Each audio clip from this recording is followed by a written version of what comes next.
And welcome back to another session of the Product-Led Festival. It's great to have you with us once again. Now, I will be getting out of the way as fast as possible. As always, it's just my job to remind you about our Slack community. Now, I know our next speaker is a member of our Slack community, so if you would like to interact with them more, you can join them there. Just go to productledalliance.com. You'll find access to the free Slack workspace, as well as a lot of other resources and content and really useful things for you to get your teeth into. So with that out of the way, I'll just remind you, as always, that we do have question time at the end of the session. You don't need to wait till the end. Submit your questions into the chat just as you think of them, and we'll tackle those towards the end of the session. I'll ask our speaker to join me on stage as I introduce her. So our speaker for this session is Sumaya Noor, who is the Chief Strategy Officer at Lettuce. Now, we are going to be hearing about something that I think is really, really interesting. So the title for the session is Beyond the Buzzword. What do we really mean by PLG? And I think we could all probably say what we think we mean by PLG, but maybe we'll be in for a few surprises. And I'm sure if you have 10 product people in a room, you probably have about 13 different opinions on what PLG actually means. So I think this is going to be a really, really good one. So without any further ado, I'll hand straight over to you, Sumaya. Thank you so much, James, for having me. And I'm really excited to engage with all of you here at Product-Led Alliance and this Product-Led Festival. I'm sure that all of you are listening to some really great product-led growth sessions since this morning. And I'm really excited to share my viewpoint on product-led growth, what it really is, why most of the SaaS companies are getting into it these days, and how we can implement it. So without any further ado, just let's get into the session. Please let me know when you're able to see my screen.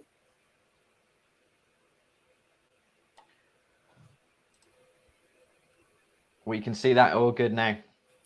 Okay, perfect. So as James rightly said, that we all talk about product-led growth in the product community, specifically in the SaaS community, SaaS companies community, because this is sort of a relatively new term. And initially we were used to sales-led growth and all different types of growth. But today we will have a deeper look into it, given the limited time which we have, that what it exactly is, how it is different from the traditional or sales-led or marketing-led growth, and how we could benefit from implementing product-led growth for either our B2B companies or B2C companies. So let's get into it. We will cover quite a few areas quickly. So we'll start with what PLG or product-led growth exactly is and how it is different from sales-led and marketing-led growth. So if we start with the PLG basic definition, it's a strategy, go-to-market strategy. We usually call it GTM in the product community, where we use our product, whether it's B2B, B2C, or any other type of product, to acquire, activate, and retain our customers. Now, most of the times in the traditional growth models, it's not the product where we start acquiring or activating the customers. Rather, it's the sales and marketing. And we will discuss that in a minute. But in product-led growth, which differentiates it from rest of the traditional approaches of GTM, it's that we start acquiring our customers and activating them within the product. And then, of course, we retain the customers through their product engagement. And product-led growth, all our organizational matrices such as revenue, our customer engagement, our profits, and all other more detailed matrices are linked with the product itself. So PLG has been a big shake-up in the B2B SaaS market recently, although it's not that new. It was came into mainstream in 2018 somewhere, and there were companies, which I will show you in a bit, who have been using product-led growth since as early as 2012. And in product-led growth, what differentiates is that it's a GTM where the product usage is is not top down, just like sales led growth or marketing led growth. Because in sales or marketing led growth or any other go to market strategy, there is a top down model. And it's usually a funnel or some other type of top down model, but usually it's top down. And product led growth is really different from that. Product led growth is usually works in loops or in different type of structures, and we will see those structures quickly later on during this presentation. And by starting the usage of the product right from the acquisition stage of customer, we can create a habitual user base. And that is the trademark of product-led growth, which doesn't happen most of the times with the sales-led growth or marketing-led growth until a very later stage. And it also takes a very long time for the customers to be habitual about the product. This specific approach reduces the friction as well as the cost of entry for a customer. Therefore, the customer acquisition cost or CAC is really low as compared to other go-to-market strategies. And the feedback loop for the product features is pretty quick. Now, people usually think in the digital product space that product-led growth is something really new. Maybe it's a new concept which has been applied in past few years to the digital products or the SaaS companies, but it's not a new concept overall, because I'll share a few examples here of non-digital products. For example, cologne, perfume, cars or any type of transportation vehicle, shoes, real estate or any type of property. All these are non-digital products. All these are traditional products, and they have been here since decades or centuries. And if you actually look at it, here, the product does most of the selling, which is the main differentiating or distinguishing feature of product-led growth, that the customer starts with the product experience itself. If they like the product, then they buy it or they decide else otherwise. Now, if we move to the digital products or SaaS products, which is a more recent trend, so there are hundreds and thousands of examples out there right now, but some remarkable ones are Zoom, Google, Dropbox, Airtable, Slack, Figma, Drift, and many more. Now, you will see here that this is a combination of both B2B as well as B2C products. So this means that PLG could be applicable to both B2B as well as B2C companies, and also B2B2C or B2X companies, as we usually like to call them. Now, before we go into the distinguishing features of product-led growth, let's look at the traditional growth model, that how we have been doing it for different type of digital products for years or decades. So we usually have sales and marketing teams, and they go and they start to the customers and they start talking to them and they tell them about your product. As I mentioned earlier, it's a top-down go-to-market strategy. And most of the times there is a paywall before the customer can experience the value of the product. Usually the sales and marketing follow the demo model, where they show the demo of the product first, and then they get the buy-in from the customer. Sometimes they get it, sometimes they don't get it. And that's what we call sales funnel. And once the customer agrees to the terms and conditions of the payment model, then there is a narrow bottom funnel, and there we get to the customer to sign in for the product. So overall, it's a slow global scale model for revenue growth and scalability. The customer acquisition cost is really high. And the reason for that is that you show demo to a lot of different customers, and quite a few of them end up not using or not buying the product at all. And it's a very slow sales cycle, and there is a very slow feedback loop. Now, let's see how product-led growth, or PLG as we will call it from now onwards, is different from the traditional sales-led and marketing-led growth. So the main distinguishing feature for the product-led growth, if you will not recall anything but one thing from this presentation today, is that PLG is a serve and show your customers first model. Rather than telling them, you serve or show them first. So just like previous slide, I mentioned that, for example, when somebody comes to a car showroom, they see the car first, they try to experience it first, and then they decide to buy it without making any payment. So that is serving or showing the customer first rather than telling them about the product, which changes their product experience right away, because they are now experiencing the product within that specific category. It's a very user centric approach, as you can tell. It's a bottom up GTM. Bottom up means that you start from the product experience itself, where the sales led or marketing led GTM ends, because the customer can only experience in top down GTMs.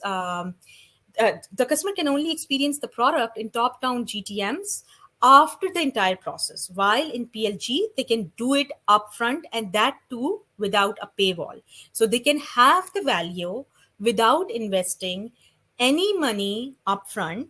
Most of the times, many companies, usually B2C companies, use free trial models, but there are other pricing models which could be used for PLG as well. And I'll show you those models later in this presentation today. There is a wider top of the funnel, because you are receiving so much traffic because of no paywall and product experience upfront, that you can pick and choose. And because of that, it's a very high growth revenue model, and the scalability is very rapid as well. The customer acquisition cost is really low, because you're not investing a lot of time and a lot of effort in giving the demos to the customers upfront. Rather, the customer is experiencing or landing within your product as they begin the process. And then because of that, the feedback loop is really fast as well. Moving further, now we have discussed, or we have seen that what product-led growth exactly is. So it's a very important question that, well, we have been using sales-led growth or marketing-led growth or other type of go-to-market strategies for decades. So why product-led growth at this point in time? And the main reason for that is, I would like to start from some of the industry dynamics, because the industry, the market, the business itself is changing. I'll not read through all these statistics, but this is just to show you that, for example, 70% of the buyers would prefer to buy through the app or the website without interacting with any salesperson. Then 80% of the buyers are more likely to do business with a company that offer personalization, which is much more easier in PLG as compared to sales-led growth or marketing-led growth. And then 90% of the software companies augment free trial or freemium product experience. So you can see that the market dynamics or industry itself is changing. And then so on and so forth. You can see rest of the statistics. But one thing which I would definitely like to highlight here, that if you see year after year, the enterprise value for any year, starting from 2020, for PLG companies as compared to the SaaS company index is way higher.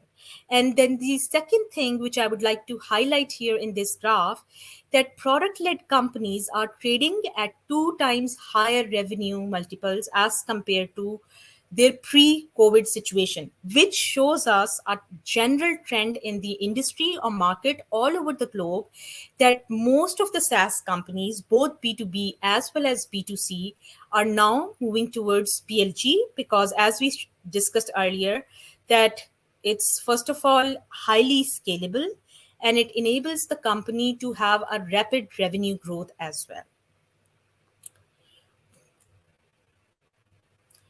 So PLG is really a model which focuses on customer centricity. Now, I'm not saying that sales-led or marketing-led growth is not customer-focused, but there you give an opportunity to the customer to interact with your main product very later on in the customer engagement phase. As we said, that there is a sales funnel and you have to start with a demo, and then there is a paywall, and many customers don't even reach to the point where they can experience your product. So that is a traditional sales model, where you have a marketing qualified lead first, which is MQL here. Then you have a sales qualified lead which is SQL here.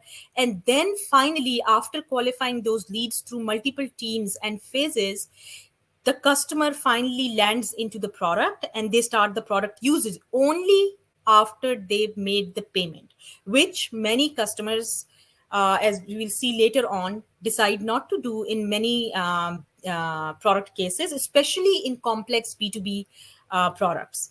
So on the other hand, if we look at PLG, the customer lands into your product without, most of the times, any interaction with your sales or marketing team. And once the customer lands into the product and they start the product usage, that automatically qualifies them as an account which is product qualified, which is PQA here. And that is the ICP, or the ideal customer profile, which otherwise sales or marketing team will be looking during the entire process of the traditional enterprise sales. Once that product qualified account goes through the product, then it is already marketing qualified lead and it is already sales qualified lead. So the role which sales and marketing team are playing in the traditional model is different in the product led growth model, and that is more aligned with the product itself, and they have to exert much less efforts. Now, what's the aim of implementing this entire product led growth?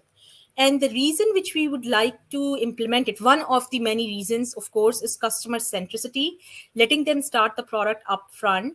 And then that takes us to become a mandate product. A mandate product is something where you make your customer your stakeholder, where the executive team or leadership team of the customer will have a mandate to launch your product, so that they can make sure in the organization that they are meeting certain organizational goals. In this way, their goals are aligned with your goals, and there is no better way to increase the product usage than making the product as a mandate product through PLG. Moving on, these are some of the companies, as I mentioned earlier, that some companies have started using PLG from as early as 2012. But the point which I want to highlight here, you can see that year after year, more and more companies, both B2B and B2C, are using PLG, and many of them have gone through successful IPOs, and today many of them are unicorns as well. So the whole point here is that PLG is the most used or most effective GTM going further. And the more companies which will take on this type of growth early on, they will reap the benefits of this type of GTM sooner rather than later. Now, when we have discussed that what PLG is and why more and more companies are moving towards PLG, let's look into the implementation part of PLG, because there is a very specific business model for PLG, although it's not one specific business model, but all the business models or business frameworks, whatever you want to call them, actually are based on this basic concept. And the basic concept here is of a reverse prism. So prism, usually, the light comes into the prism and it gets divided into these 7 component colors. Here, we set up our product, our business model as a reverse prism. So the user experience is the initial point. The user or the customer lands into the product. And from that product, as we said that it is a reverse prism, the sales, marketing, customer success, engineering, and design teams decide that what they will do with this specific customers. Sales decide that, okay, how this customer qualifies for our different type of features, because the customer who lands into the product itself and start experiencing it or engaging with your product is already a product qualified account. Marketing decides that how we can reach out to more and more such customers, or how we can generate more such leads, so that these type of customers land into our product. And all other business functions are like arranged around the product itself, rather than working in silos, which sometimes, actually many times, happen in traditional growth models, which is either sales-led growth or either marketing-led growth. Another way of looking at this business model is that product is on the center stage of the business model itself, and all other teams are working in close collaboration with the product itself. And that's how they derive that what type of actions or what type of tasks or projects they will do.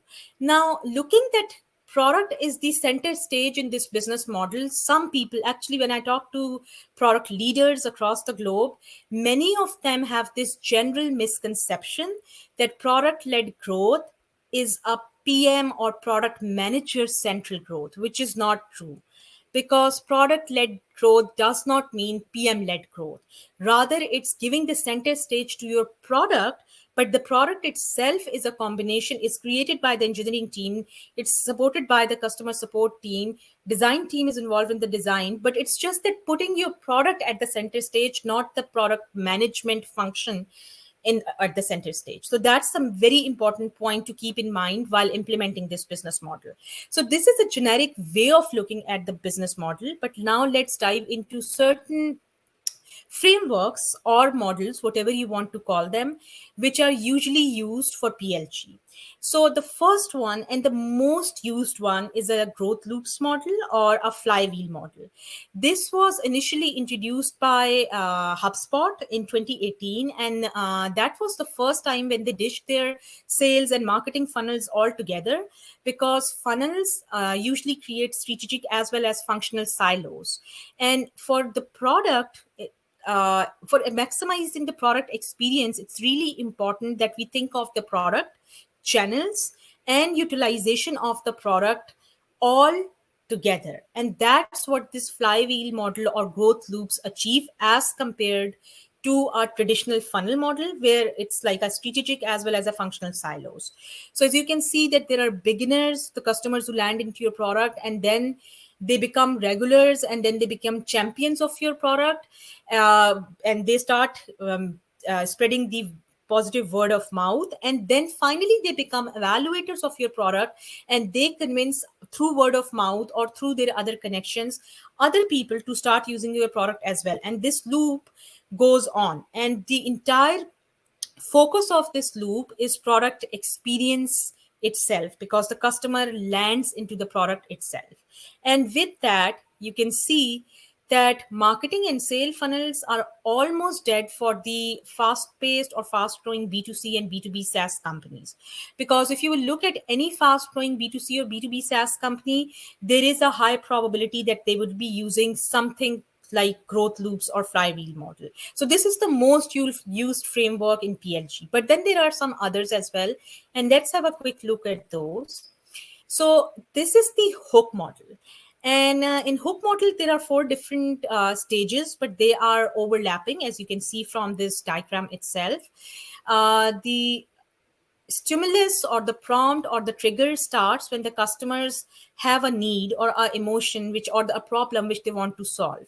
And from there, they try to take some action in order to resolve their problem, pain point, or in order to address that emotion which they are feeling right now.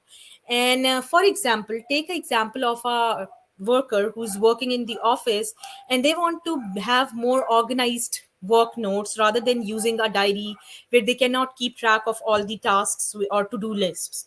Now they will go on internet and they will start looking for online tools. So let's suppose they will end up with the monday.com, which is a very known tool for teams productivity.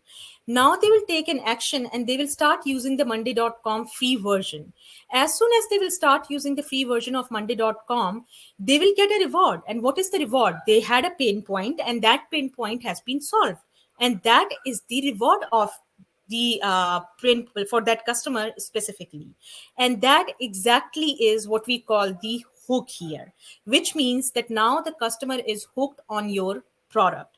Now, if we take this monday.com example further, so they will go back to their team and they will start telling them, you know what, I started using monday.com, and it can increase our team productivity as well. And then they will bring in more colleagues or more peers, and they will start using monday.com as well, which is the investment for this specific product.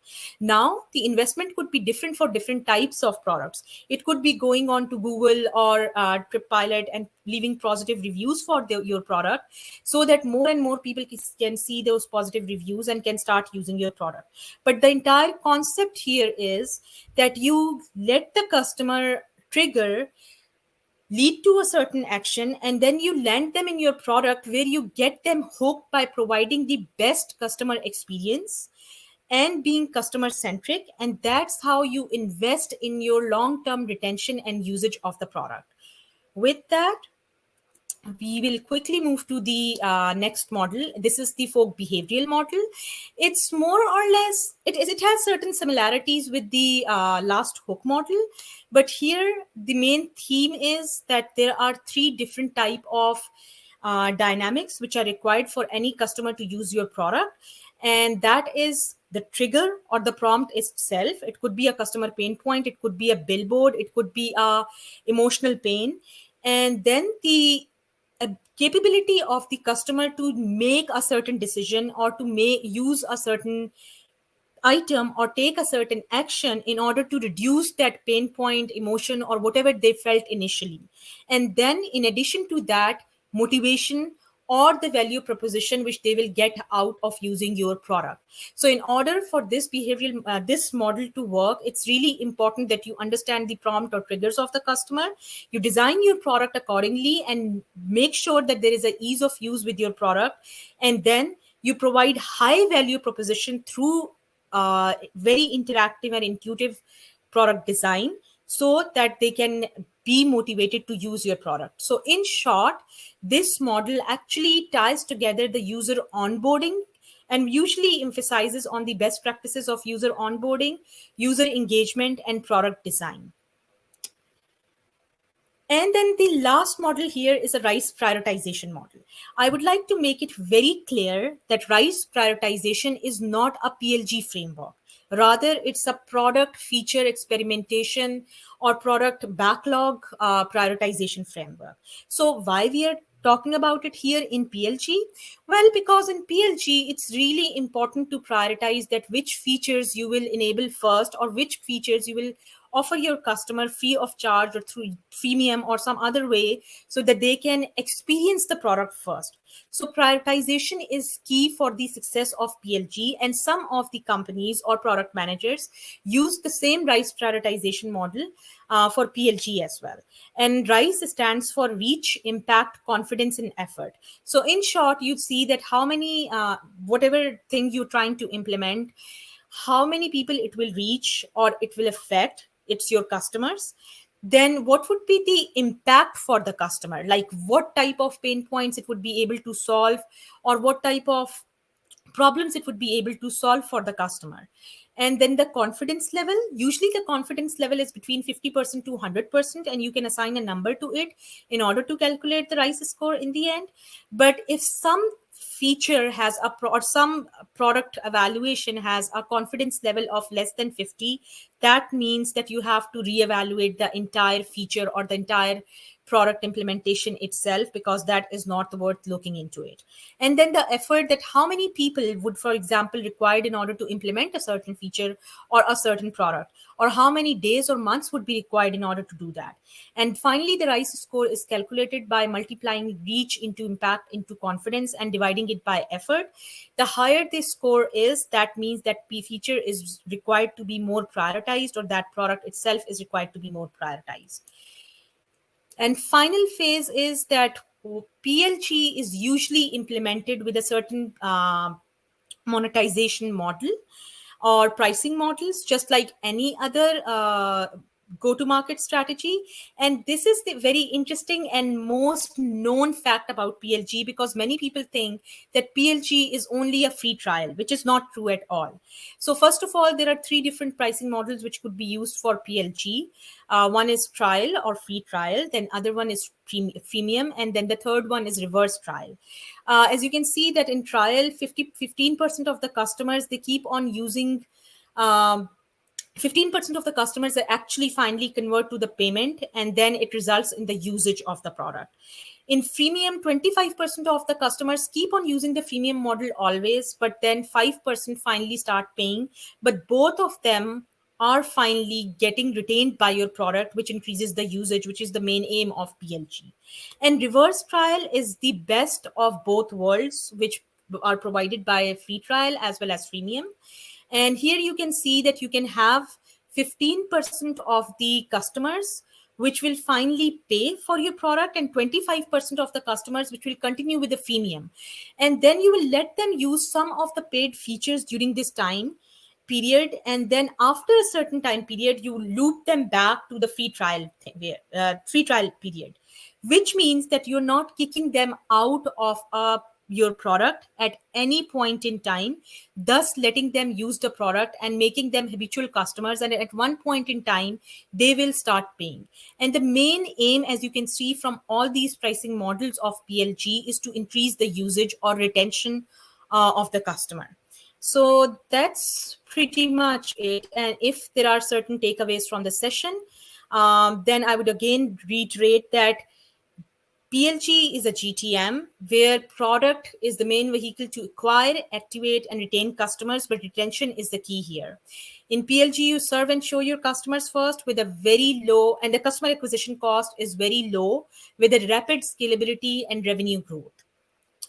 Usually, because the customer acquisition cost is low and retention is the main focus of PLG, you can build a habitual user base.